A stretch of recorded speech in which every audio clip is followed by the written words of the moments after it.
और एक और बड़ी खबर आपको बता दें, रूस यूक्रेन में जारी जंग से जुड़ी हुई क्राइमिया में सेवास्तोपोल नेवल बेस पर हुए हमले के 48 घंटे के बाद रूस ने एक बार फिर यूक्रेन पर भीषण अटैक किया है और यह अटैक मिसाइल से किया गया जिससे कि पूरी दुनिया दहल गई है। जी हां, इसके साथ साथ एक रूसी न्यूज एजेंसी ने सनसनीखेज दावा किया है कि सेवास्तोपोल नेवल बेस पर हुए ड्रोन अटैक में अमेरिका भी शामिल है।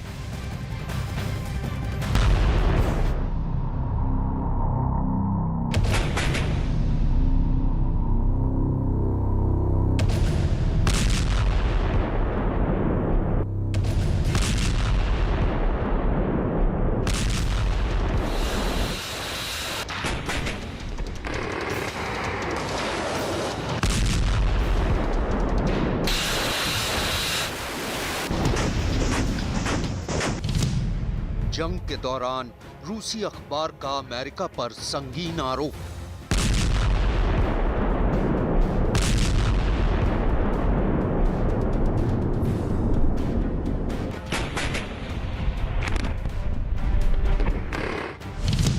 सेवास्तोपोल ड्रोन अटैक में अमेरिका का हाथ।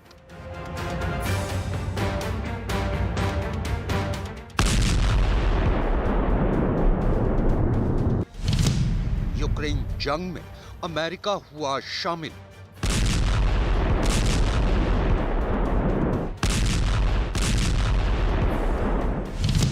अब जंग और भी भीषण होगी।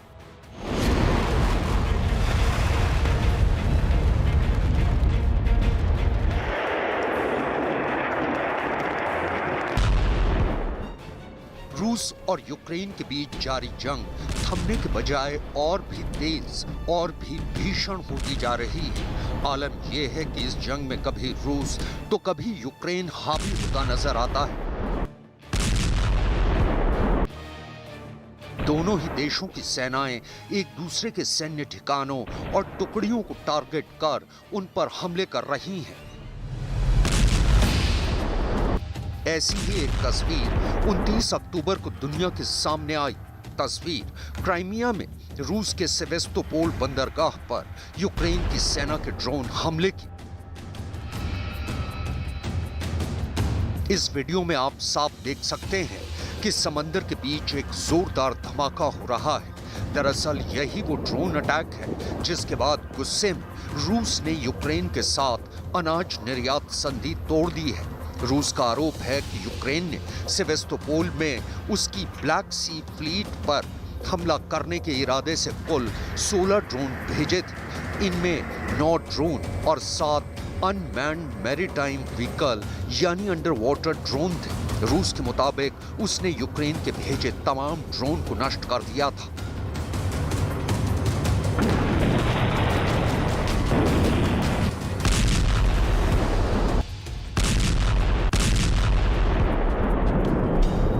अभी इस हमले को हुए 48 घंटे भी नहीं बीते हैं कि एक रूसी अखबार प्रावदा ने यूक्रेन के सबसे बड़े मददगार अमेरिका पर एक संगीन आरोप लगाया है। रूस के अखबार प्रावदा का दावा है कि 29 अक्टूबर को सेवास्तोपोल बंदरगाह पर हुए हमले में अमेरिका भी शामिल था। रूसी अखबार प्रावदा के मुताबिक सेवास्तोपोल में रूस की ब्लैक सी फ्लीट पर जिस वक्त यह हमला हुआ उस वक्त काला सागर के ऊपर अमेरिकी सेना का RQ-4B40 ग्लोबल हॉक रेनेसॉन ड्रोन मंडरा रहा था।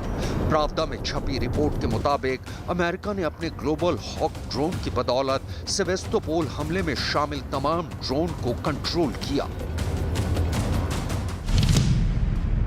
अपने आरोप को साबित करने के लिए प्रावदा ने बाकायदा फ्लाइट रेडार 24 का डेटा और एक तस्वीर भी शेयर की है।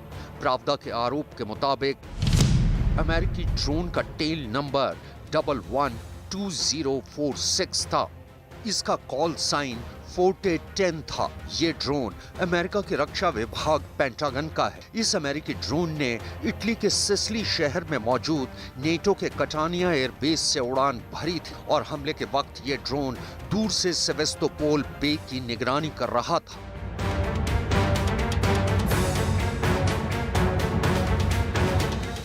हालांकि रूस ने अभी तक अमेरिका पर सीधा आरोप नहीं लगाया है, लेकिन रूस के रक्षा मंत्रालय का ये जरूर कहना है कि अमेरिका और नेटो जंग में अपने joint surveillance target attack radar system और एयरबोर्न वार्निंग कंट्रोल सिस्टम के जरिए भी यूक्रेन की मदद कर रहे हैं। इसी वजह से रूस ने 18 अक्टूबर को अपने एक हमले में यूक्रेन का एक आउटर स्पेस सिग्नल सिस्टम नष्ट कर दिया था। यूक्रेन का ये outer space signal system Odesa में लगा था।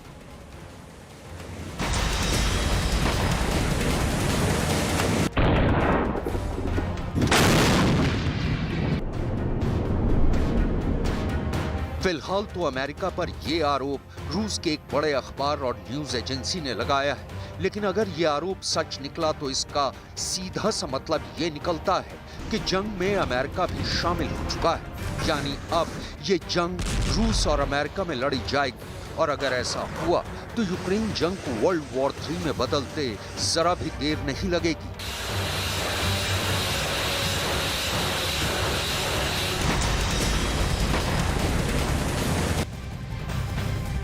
और रूस यूक्रेन वॉर जोन से एक और बड़ी अपडेट आ रही है। अगर रूस की न्यूज एजेंसी का ये आरोप सच निकला तो इसका मतलब ये है कि जंग में अमेरिका भी शामिल हो चुका है।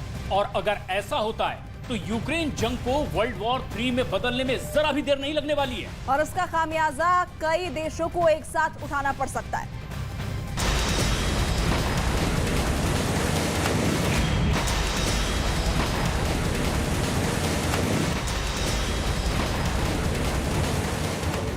दरअसल क्राइमिया का सेवेस्तोपोल बंदरगाह रूसी सेना का एक अहम नौसैनिक ठिकाना भी है। ये नेवल बेस रूसी बेड़े के मुख्यालय और यूक्रेन में उसके संचालन के लिए एक लॉजिस्टिकल हब की जरूरत को पूरा करता है। यानी काला सागर में रूस की नेवल पावर का सबसे बड़ा ठिकाना यही है।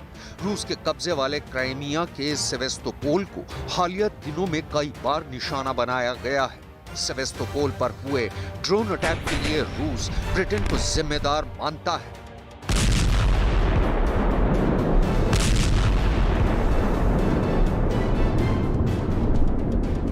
रूस का यह भी आरोप है कि यूक्रेन ने यह हमला ब्रिटेन की स्पेशल फोर्स की मदद से किया।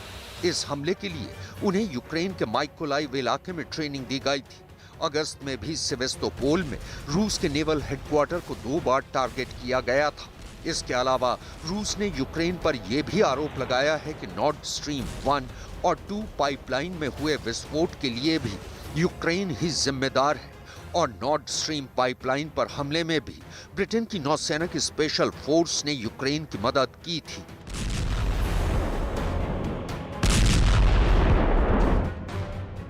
террористического акта и обучения военнослужащих Украинского 73-го специального центра морских операций осуществлялись под руководством находившихся в городе Очаков Николаевской области Украины британских специалистов. По имеющейся информации, представители данного подразделения ВМС Великобритании принимали участие в планировании, обеспечении и реализации террористического акта в Балтийском море 26 сентября сего года по подрыву газопровода в Северный поток. जंग के दौरान डीपीआर यानी डोनेत्स्क पीपल्स रिपब्लिक आर्मी के लेफ्टिनेंट कर्नल आंद्रिये बेवस्की का आरोप है कि यूक्रेन की वायुसेना के लड़ाकू विमान डोनेत्स्क के रिहायशी इलाकों को AGM-88 हार्म एंटी रेडिएशन मिसाइलों से निशाना बना रहे हैं। अपने दावे को साबित करने के लिए उन्होंने बाकायदा हार्म मिसाइलों के टुकड़ों की कुछ तस्वीरें भी सोशल मीडिया पर शेयर की हैं। आपको बता दें कि AGM-88 हार्म एक एयर टू सरफेस मिसाइल है। ये एक एंटी रेडिएशन मिसाइल है। इसके अलावा इसे अटैक एंड डिस्ट्रॉय मिसाइल भी कहा जाता है। AGM-88 हार्म किसी भी रेडियो सिग्नल को पकड़ अपने टारगेट को नष्ट करने में सक्षम है। AGM-88 हार्म का इस्तेमाल दुश्मन के रेडार को नष्ट करने के लिए किया जाता है। AGM-88 हार्म का वजन 360 किलोग्राम होता है। AGM-88 हार्म को खास तौर पर नेटो के लड़ाकू विमानों के लिए डिजाइन किया गया है। ये 2.9 मैक की रफ्तार से उड़ान भर सकती है। इसकी ऑपरेशनल रेंज 250 किलोमीटर है।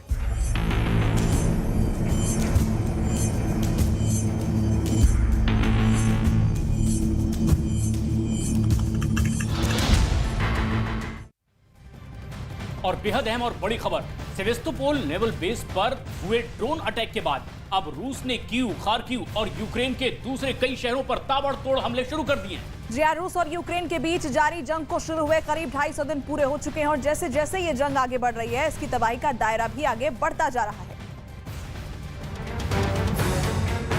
रूस के रक्षा मंत्रालय का दावा है कि वो यूक्रेन की दागी कई AGM-88 हार्म मिसाइलों को नष्ट कर चुका है और अपने दावे को साबित करने के लिए रूस के रक्षा मंत्रालय ने एक लिस्ट भी जारी की है। रूस के रक्षा मंत्रालय की इस लिस्ट के मुताबिक 29 अक्टूबर को रूस के एंटी एयर डिफेंस सिस्टम ने 8 हार्म मिसाइलें नष्ट की। इससे पहले 25 अक्टूबर को 3 हार्म मिसाइलें तबाह की गई।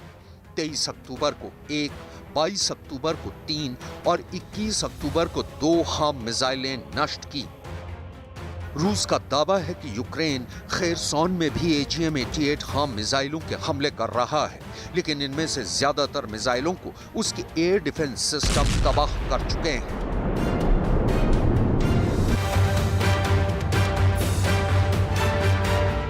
Это предположительно, конечно, какая-то ракета, похожая на «Хармс», но более точно будет известно после проведения баллистической судебной экспертизы.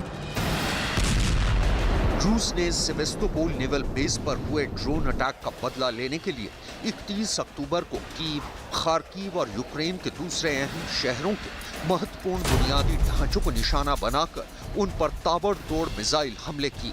हाल ही में क्राइमिया पुल पर हमले के बाद से रूस ने यूक्रेन पर अपने मिसाइल हमले तेज कर दिए हैं, यानी यूक्रेन में तबाही का सिलसिला मुसलसल जारी है।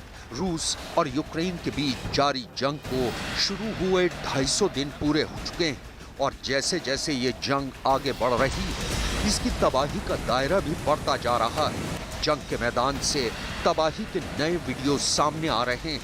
रूस के राष्ट्रपति व्लादिमीर पुतिन ने जिस मकसद के तहत यूक्रेन में स्पेशल ऑपरेशन शुरू किया था, वो कुछ हद तक कामयाब जरूर हुआ है, लेकिन पूरा अभी तक नहीं हुआ है।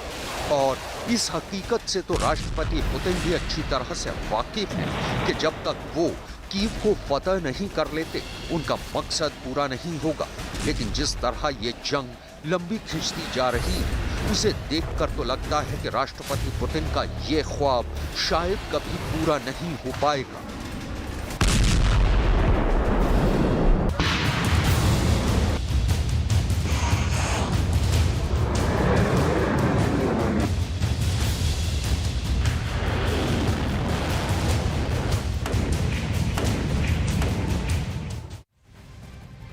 और देखिए, इस बीच आपको ये बता दें कि यूक्रेन की राजधानी कीव पर पुतिन की सेना के ताबड़तोड़ हमले लगातार जारी हैं। जी हाँ, दावा ये किया जा रहा है कि रूसी सेना लगातार उन इलाकों और उन जगहों को टारगेट कर रही है जहां से यूक्रेन की लाइफलाइन को प्रभावित किया जा सके। और अब खबर ये भी आ रही है कि रूस के ऐसे ही हमलों की वजह से यूक्रेन में बिजली और पानी को लेकर हाहाकार मच गया और लोग एक एक बूंद पानी के लिए तरसते दिखाई दे रहे हैं।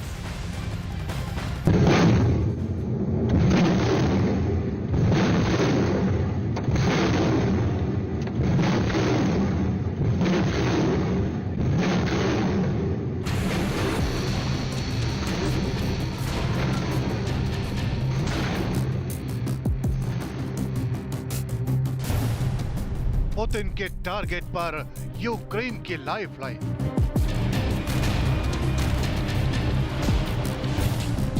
कीव की वाटर सोर्स पर पुतिन की सेना का बड़ा हमला।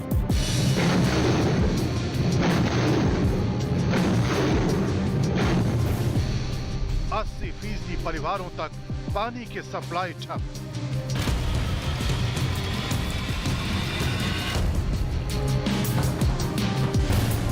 बिजली पानी की किल्लत से यूक्रेन में हाहाकार।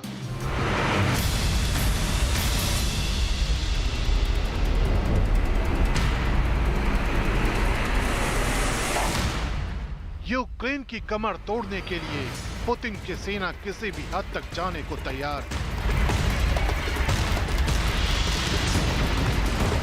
क्राइमिया ब्रिज पर हुए हमले की आग ने पुतिन को इस कदर आक्रोश में ला दिया है कि अब उनके आदेश पर यूक्रेन के ऐसे ठिकानों को टारगेट किया जा रहा है।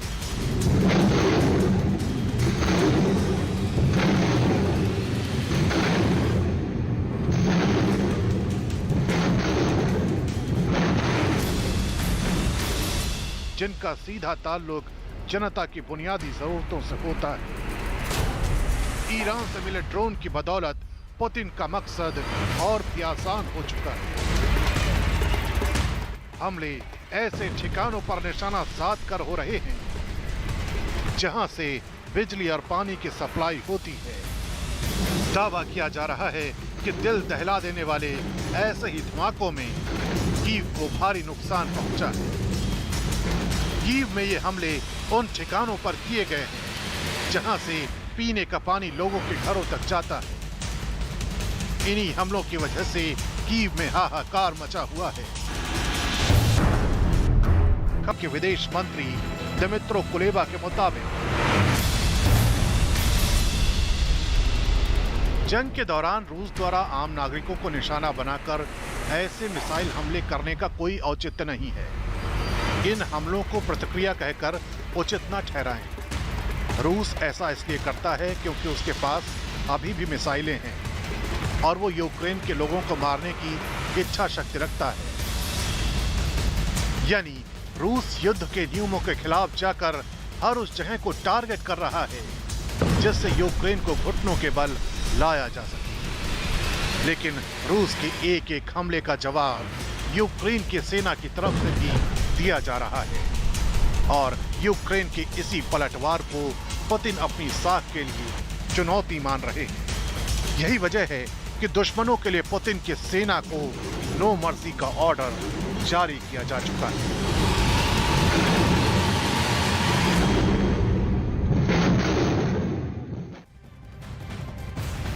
और यूक्रेन में रूस के जबरदस्त हमले जारी हैं। ज़ेलेंस्की को सबक सिखाने का हर पैंतरा इस्तेमाल किया जा रहा है और घातक से घातक हमले यहां पर किए जा रहे हैं और इसकी वजह से कई ऐसे इलाके हैं जो पूरी तरह से बदहाल हो चुके हैं।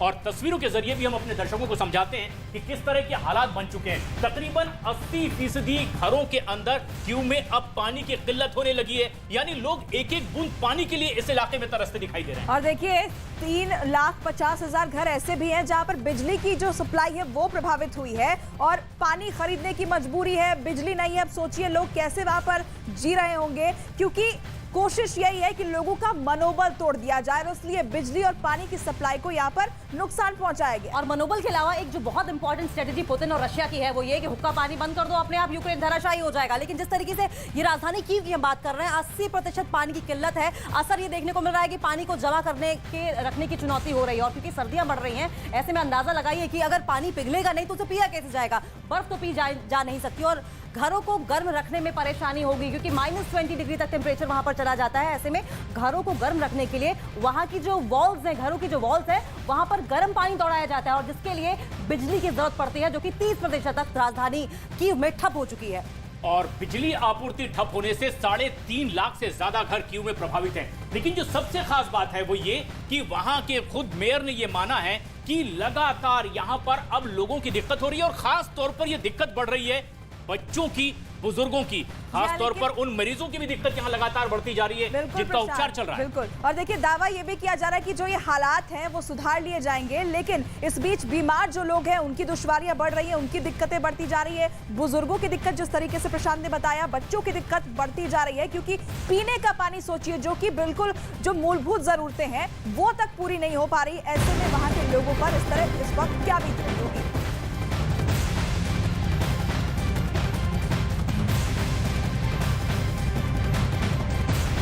और इस वक्त आ रही है एक और बेहद अहम खबर। सत्येंद्र जैन पर बीजेपी ने बड़ा हमला किया है। आम आदमी पार्टी के नेता पर अवैध वसूली, जबरन वसूली का आरोप लगा है। 10 करोड़ की अवैध वसूली का आरोप लगाया जा रहा है। सुकेश चंद्रशेखर का नाम इसमें, उससे उगाही का आरोप लगा है सत्येंद्र जैन पर। बीजेपी की तरफ से ये बहुत बड़ा आरोप है। आम आदमी पार्टी के नेता सत्येंद्र जैन पर अवैध वसूली का आरोप बीजेपी ने लगाया है। कहा है 10 करोड़ की जबरन वसूली इनकी तरफ से की गई। सुकेश चंद्रशेखर से उगाही का ये आरोप लगा है। बिल्कुल, तो देखिए सत्येंद्र जैन पर ये बीजेपी का बड़ा आरोप। सुकेश चंद्रशेखर पहले ही कई आरोपों में गिरा हुआ है, फ्रॉड के आरोप में गिरा हुआ है। ऐसे में अब सत्येंद्र जैन पर इस तरह का आरोप लगना कि वो सुकेश चंद्रशेखर से अवैध वसूली करने की कोशिश कर रहे थे। कहीं ना कहीं आम आदमी पार्टी एक बार फिर से मुश्किलों में घिरती हुई नजर आएगी। आप नेता पर अवैध जो वसूली का है वो आरोप लग रहा है। ये बड़ी अपडेट आपको बता दें, जबरन वसूली का ये बड़ा आरोप लगा है। बीजेपी ने सत्येंद्र जैन पर सुकेश चंद्रशेखर से प्रोटेक्शन मनी लेने का आरोप लगाया है। यानी बीजेपी का सीधा आरोप आम आदमी पार्टी और उसके एक कद्दावर नेता पर। सुकेश चंद्रशेखर दरअसल तिहाड़ जेल में सुख सुविधाएं पाने के लिए हर महीने सत्येंद्र जैन की सेक्रेटरी को 2 करोड़ रुपए देता है। ये एक गंभीर और बड़ा आरोप लगाया गया बीजेपी की ओर से। जी, आम आदमी पार्टी एक बार फिर से सवालों के घेरे में घिरते हुए नजर आ रही है, क्योंकि बीजेपी ने आम आदमी पार्टी नेता सत्येंद्र जैन पर यह बहुत बड़ा आरोप लगा दिया है। 50 करोड़ की जबरन वसूली का आरोप, प्रोटेक्शन मनी लेने का ये आरोप लगा है। बीजेपी ने ये कहा है कि सत्येंद्र जैन सुकेश चंद्रशेखर से प्रोटेक्शन मनी लेते थे और बीजेपी का आरोप यह है कि सुकेश चंद्रशेखर तिहाड़ जेल में तमाम सुख सुविधाएं पाने के लिए हर महीने सत्येंद्र जैन की सेक्रेटरी को 2 करोड़ रुपए दिया करता था। ये बड़ा आरोप बीजेपी ने लगाया है। अब देखना यह है कि इस पर आम आदमी पार्टी की तरफ से आखिर क्या रिएक्शन सामने आता है। देखिए, 2 करोड़ रुपए हर महीने की बात सामने आ रही है और पूरी जानकारी के मुताबिक अब तक 50 करोड़ की जबरन वसूली का आरोप सत्येंद्र जैन पर लग रहा है, जिसका साफ मतलब है कि बड़े एक तरीके से कहा जाए गंभीर सवालों में आम आदमी पार्टी और साथ खुद सत्येंद्र जैन घिरते हुए दिखाई देंगे। के खासम खास मंत्री सत्येंद्र जैन जो आज भी जेल की सलाखों के पीछे है हवालाबाजी के लिए, जिन्हें कोर्ट से कोई राहत नहीं मिली, उन्होंने 10 करोड़ रुपए ऐट लिए थे प्रोटेक्शन मनी के नाम पर सुकेश चंद्रन से। सुकेश चंद्रन जो कौन करता है, जो फर्जीवाड़ा करता है, उसको भी फर्जीवाड़ा करके लूटने का काम सत्येंद्र जैन करते हैं। मतलब सोचिए किस कैटेगरी के फर्जीवाड़ा करने के माहिर है वो। और केवल इतना ही नहीं, आम आदमी पार्टी ने 50 करोड़ रुपए उससे लिए पार्टी पोजीशन देने के लिए। ये बहुत ही गंभीर आरोप है। आज क्या 4.5-5 महीने होने आए हैं और आज भी सत्येंद्र जैन जेल में है, उन्हें मंत्री से हटाया नहीं गया। क्या इसी कारण, ताकि वो उगाई करे, ताकि वो पैसे ले, ताकि वो इस प्रकार से उन्हें वीवीआईपी ट्रीटमेंट भी जेल में मिले। राजस्थान के मानगढ़ धाम में प्रधानमंत्री मोदी ने शहीदों को किया नमन। वीर स्वतंत्रता सेनानी गोविंद गुरु को दी श्रद्धांजलि। गुजरात में भी कई विकास परियोजनाओं का करेंगे शिलान्यास पीएम। हिमाचल प्रदेश में आज गृहमंत्री अमित शाह का ताबड़तोड़ चुनावी अभियान। शिमला, मंडी और चंबा में करेंगे चुनावी जनसभा को संबोधित।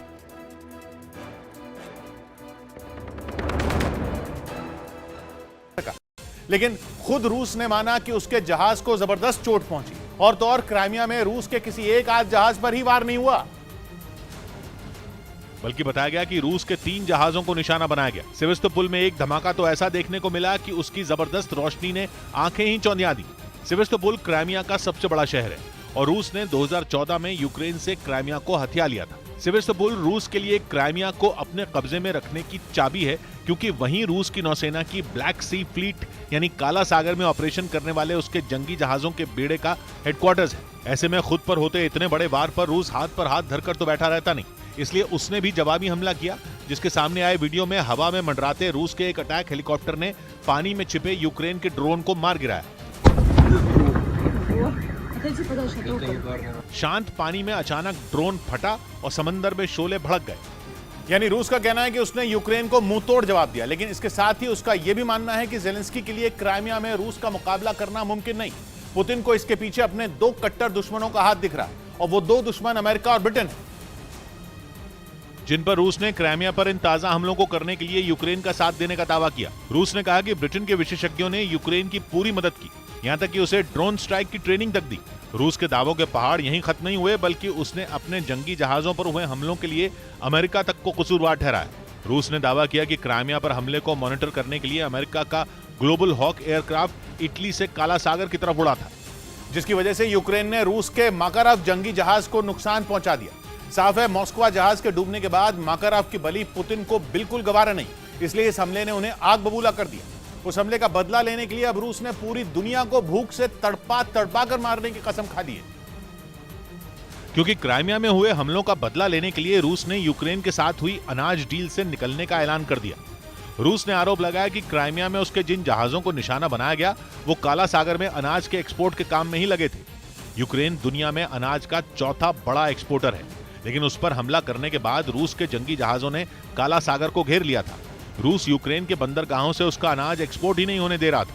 इस वजह से पूरी दुनिया में अनाज का भयानक संकट पैदा हो गया था। जुलाई में यूएन और तुर्की के काफी मनाने के बाद रूस और यूक्रेन में डील हुई और काला सागर के बंदरगाहों से यूक्रेन के अनाज का एक्सपोर्ट फिर शुरू हो गया। लेकिन रूस के वो डील सस्पेंड करने के बाद एक बार फिर दुनिया में हाहाकार मचना तय है। ब्रिटेन में तो लोगों को चेतावनी दे दी गई है कि खाने की चीजों के दामों में अब और आग लगेगी। उधर जंग के 250वें दिन रूस की फौज ने ब्रिटेन के खिलाफ मोर्चा खोल दिया।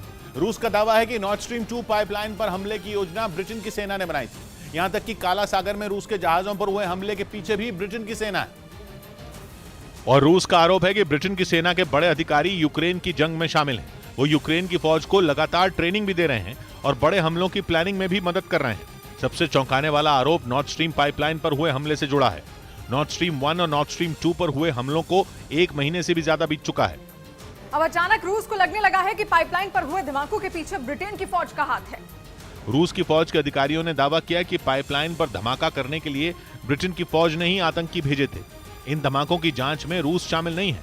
अब तक धमाकों की जांच किसी नतीजे पर पहुंची भी नहीं है।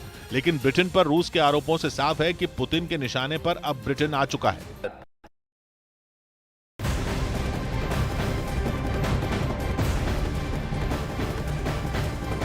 दिल्ली से एक बड़े हादसे की खबर आ रही है। दिल्ली के नरेला इलाके में भैरोगढ़ा इंडस्ट्रियल एरिया में फैक्ट्री में भीषण आग लग गई है और हादसे में 2 लोगों की मौत हो गई है। दमकल के कर्मचारी यहां पर पहुंचे हुए हैं। आग पर मशक्कत की जा रही है आग बुझाने की, लेकिन 2 लोगों की मौत की खबर है। आसपास के इलाके को भी खाली करा लिया गया है। दिल्ली के नरेला इलाके से आ रही इस वक्त ये बेहद अहम और बड़ी खबर है। प्लास्टिक की एक फैक्ट्री नरेला इलाके की बताई जा रही है, जिसमें तीसरी मंजिल में आग लगी और सीढ़ी लगाकर खिड़कियों तक पहुंचने की कोशिश करते ये दमकल विभाग के कर्मचारी दिखाई दे रहे हैं ताकि ज्यादा से ज्यादा लोगों को सुरक्षित बचाया जाए। लेकिन इस हादसे में 2 लोगों की अब तक मौत की खबर आ रही है। घायलों को अस्पताल में भर्ती करवाया गया है। एक बड़े हादसे की खबर दिल्ली के नरेला इलाके से आ रही है। तीसरी मंजिल में यह आग लगी है। प्लास्टिक फैक्ट्री में आग लगने की वजह से 2 लोगों की मौत हो गई है। कई लोगों को सुरक्षित बचा लिया गया है, अस्पताल उन्हें पहुंचाया गया है। आसपास की और मंजिलों पर मौजूद लोगों को खाली करा लिया गया था ताकि यह हादसा और बड़ा ना हो। किस वजह से हादसा हुआ है अब तक इसका पता नहीं चल पाया है, लेकिन प्राथमिकता यही थी कि आग पर जल्द से जल्द काबू पाया जाए और इसी मशक्कत में जुटे दमकल विभाग के ये कर्मचारी। दीपक बिष्ट हमारे सहयोगी फोन लाइन पर मौजूद है। दीपक, क्या ताजा अपडेट इस घटना के बारे में? देखिए, दिल्ली पुलिस का कहना है कि जो आग है उस पर अभी भी काम चल रहा है, क्योंकि दमकल विभाग की तरफ से आग पर कंट्रोल का मैसेज आ चुका है। लेकिन जो आग में अभी भी रह रहकर धुआं सुलगता है वो परेशान कर रहा है। और जिस तरह से यहाँ पर शुरुआती दौर में कई मजदूरों के फंसे होने की आशंका थी और उसके बाद दमकल की गाड़ियों को 10 गाड़ियों को मौके पर भेजा गया था। सुबह 9:30 बजे के आसपास इस आग के लगने की सूचना दी गई थी। अभी दिल्ली पुलिस का जो अपडेट जानकारी दी गई है उसमें कहा गया है कि 2 लोगों की इसमें मौत हुई है, जिनकी उम्र 30 से 35 साल है। वहीं 2 से 3 लोगों के फंसे होने की आशंका थी कि जो अंदर की तरफ फंसे हो सकते हैं, क्योंकि जो सभी लोग थे इस फैक्ट्री में काम कर रहे थे और चप्पल बनाने की एक फैक्ट्री थी जिसकी 2nd फ्लोर जो इंडस्ट्रियल एरिया का इलाका है वहां पर ये आग लगी थी। फिलहाल लोगों को अस्पताल भेजा गया है और जो अभी कुछ लोग सस्पेक्ट हो सकते हैं, अंदर फंसे हो सकते हैं, उनकी तलाश यहाँ पर की जा रही है। जो धुआं है वो रह रहकर काफी परेशान कर रहा है, क्योंकि आसपास की जो फैक्ट्री इलाका है पूरा वहां पर धुआं फैल चुका है और इसी वजह से दिल्ली पुलिस और दमकल विभाग की टीमें जो है वहां पर लगी हुई है। लेकिन अभी भी कह सकते हैं कि जो आग लगी है किस वजह से लगी इसका फिलहाल जांच का विषय है। लेकिन जो आग लगी थी वो काफी जबरदस्त थी और उसकी वजह से वहां पर काम करने वाले मजदूर चपेट में आए थे। प्रशांत, और तस्वीरों में हम देख सकते हैं काले धुएं का गुबार आसमान छूता दिखाई दे रहा है। दमकल कर्मियां लगातार मशक्कत कर रहे हैं। कोशिश यही कि जल्द से जल्द इस आग पर काबू पाया जाए। लेकिन दुखद खबर, ये 2 लोगों की मौत की खबर है। इस आग लगने की वजह से कुछ लोग घायल भी हुए।